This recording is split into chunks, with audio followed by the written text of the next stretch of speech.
Sobat Minimal, kita berjumpa lagi. Kali ini saya mereview series Netflix yang berjudul Money Heist versi Korea, episode yang keempat, yang mana di episode yang ketiga terjadi perselisihan antara Tokyo dan Berlin yang mengakibatkan kekacauan, di mana Moskow mencoba menyerahkan diri dengan membuka pintu gedung itu.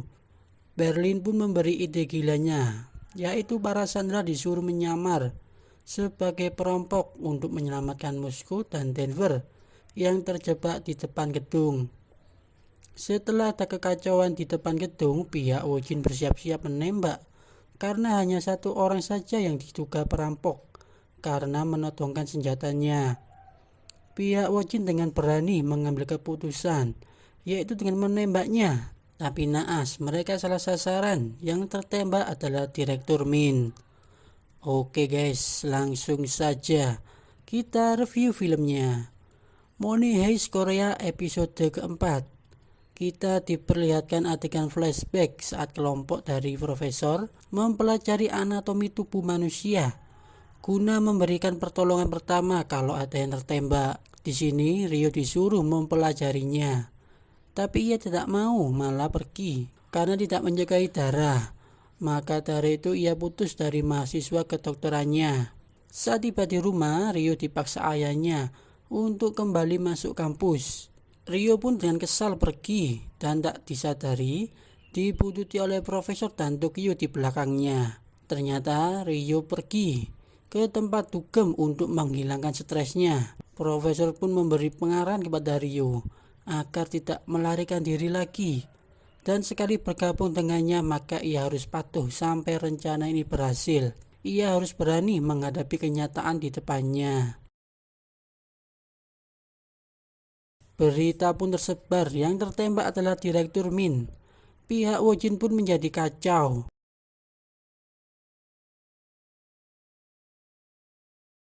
Rio di sini masih belum bisa menghadapi ketakutannya sendiri untuk menolong direktur yang tertembak. Profesor dan Wojin bernegosiasi untuk menyelamatkan nyawa direktur, yaitu dengan mengirim tim medis masuk ke gedung itu. Tapi Profesor memberi jawabannya 10 menit lagi. Kapten Cha memberi ide kepada Wojin supaya ia masuk untuk menyamar ke dalam tim medis itu. Profesor pun menelpon Wojin. Ia memperbolehkan tim medis masuk, tapi dikasih waktu 1 jam saja, dan mengabulkan permintaan direktur, yaitu ingin menelpon istrinya. Kapten Cha pun sudah mempersiapkan rencananya, yaitu sebagian anggota khususnya untuk menyusup diam-diam dan menyamar menggunakan baju dan topeng seperti perampok. Moskow, Denver, Tokyo, dan Rio menghampiri Misun untuk melihat kondisinya. Denver pun mempunyai rencana, yaitu mengambil sebagian alat medis karena tim dokter masuk untuk menolong direktur. Misun di sini harus segera dioperasi, kalau tidak kakinya akan lumpuh total karena pelurunya masih di dalam. Rio di sini masih menolak untuk melakukan tindakan operasi. Misun pun meminta tolong kepada Denver untuk memberikan surat yang ia tulis kepada direktur. Mungkin ini saat terakhir bagi mereka berdua. Moskow pun menjaga Misun sampai Denver kembali.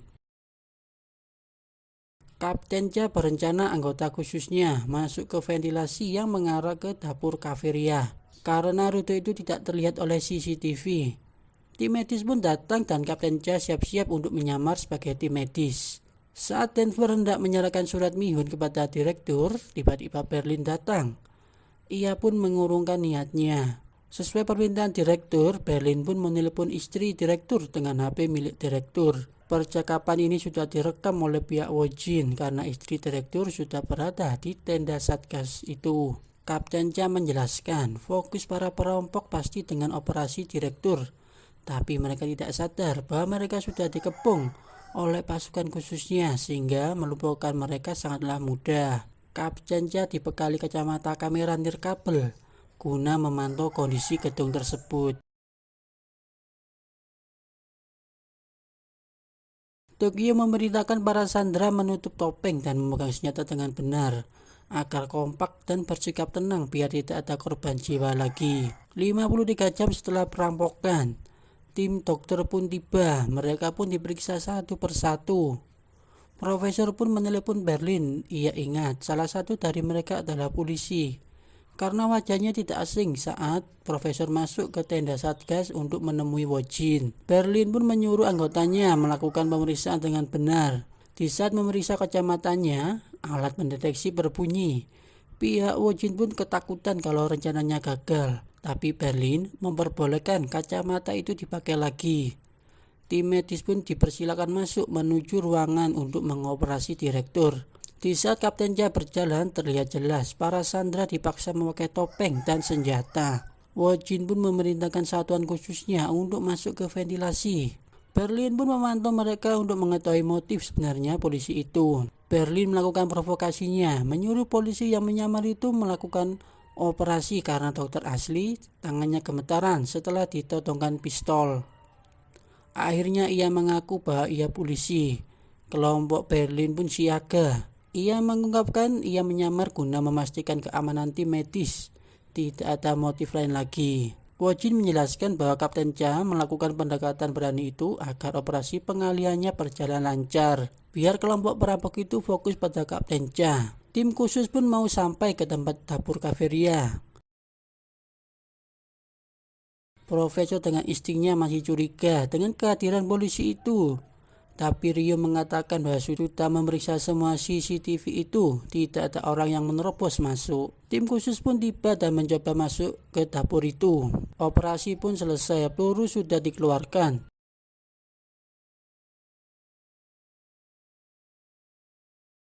Denver pun pura-pura menjatuhkan alat-alat medis itu untuk mengambil pisau pedangnya.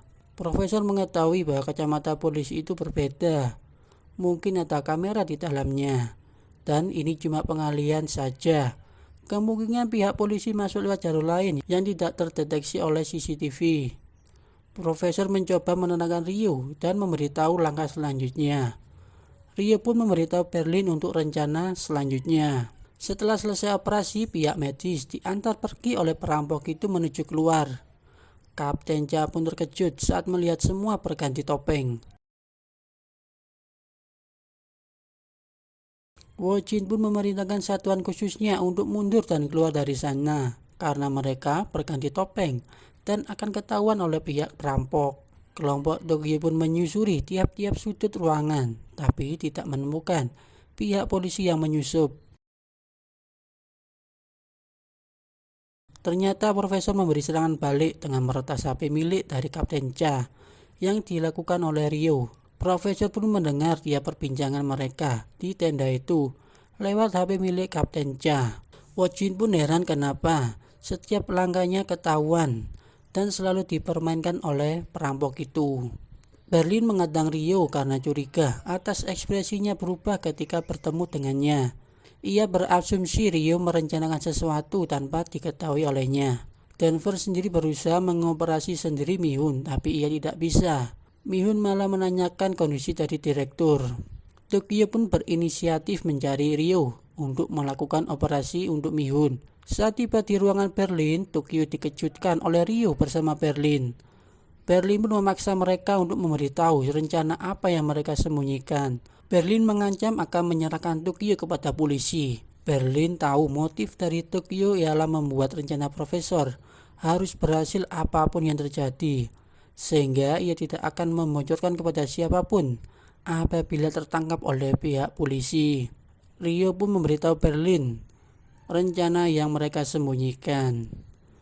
Mihun pun menanyakan surat yang ia tulis kepada direktur. Denver kebingungan lalu menjawab, "Ia menangis dan sangat mencintaimu." Saat Denver membuka pintu, kita dikejutkan kehadiran Berlin dan Oslo. Terjadilah keributan di sini. Denver pun dengan berani mengorbankan nyawanya demi Mihun agar ia tidak dibunuh. Berlin di sini curiga apa ada perasaan cinta di antara Denver dan Mihun. Saat mau menembak Denver, tiba-tiba Nairobi datang dengan Tokyo dan Rio untuk menggagalkan rencana Berlin untuk membunuh Mihun. Nairobi tahu karena surat dari Denver terjatuh saat mengambil peralatan medis setelah operasi direktur. Di saat kondisi Mihun kritis, Ryo akhirnya dengan berani melakukan operasi kepada Mihun berkat dorongan dari Tokyo. Ia pun berhasil menyelamatkan nyawa Mihun.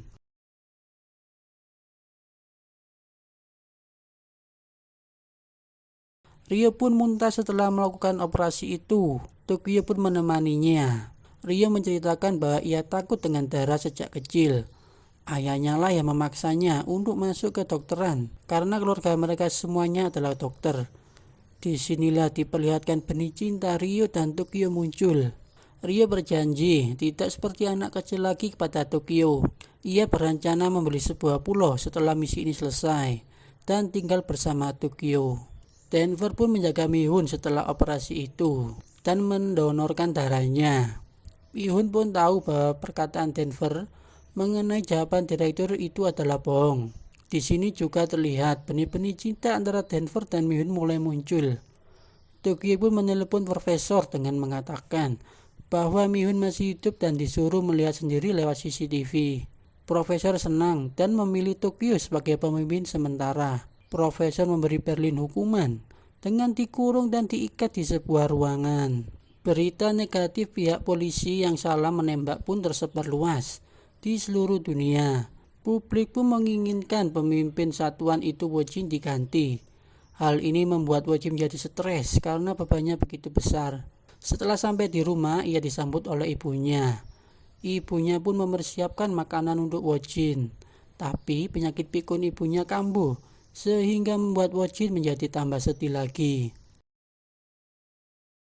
Wojin pun tiba-tiba datang ke kafe milik Sunho alias profesor yang tutup. Profesor pun mendatanginya dan meminta Wojin untuk makan dan ngopi di kafenya agar beban pikirannya berkurang. Ia siap menemaninya dan jadi teman bicaranya. Kita dikejutkan satu orang dari satuan khusus muncul. Ternyata sesaat sebelum Tokyo dan teman-temannya menyisiri dapur itu, ia mengorbankan dirinya dan bersembunyi di dekat meja dapur itu agar teman-temannya bisa keluar dengan selamat. Ia pun berbaur dengan para sandera saat pergantian shift. Tapi Anne tahu ada yang aneh dari orang tersebut karena ia menggunakan sebuah alat kecil untuk mengirim sandi Morse. Oke guys, sekian review dari saya. Jangan lupa subscribe, like, share, dan komennya untuk video terbaru selanjutnya. Terima kasih.